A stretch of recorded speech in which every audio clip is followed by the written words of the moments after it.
ஒரு தோட்டத்தில் பல வகையான பழமரங்கள் இருந்தன. ஒரு நாள் பலாப்பழம் வாழைப்பழத்து அருகில் வந்து பெருமையிடம் பேச ஆரம்பிச்சது.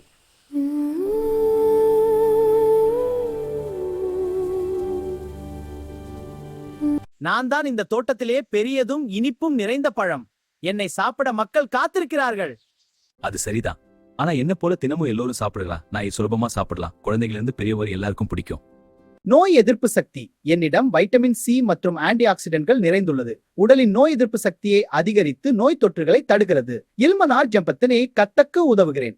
என்னிடம் இயற்கையாகவே கொழுப்பு குறைவாக உள்ளது.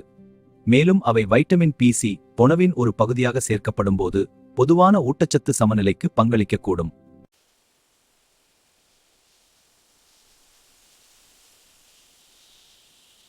ஒவ்வொருத்தருக்கும் தனித்தனி சிறப்பு இருக்கிறது. நீ பெருசா ருசியா இருக்கே, நான் சுலபமா உடனே சாப்பிடக்கூடியது. அது உண்மைதான். என்னை சாப்பிட சிரமம் இருக்கிறது. தோல், பசை, விதை அனைத்தும் கஷ்டம். நாம் இருவரும் வேறுபட்டவங்கதான், ஆனால் மிகவும் பயனுள்ளவர்கள்.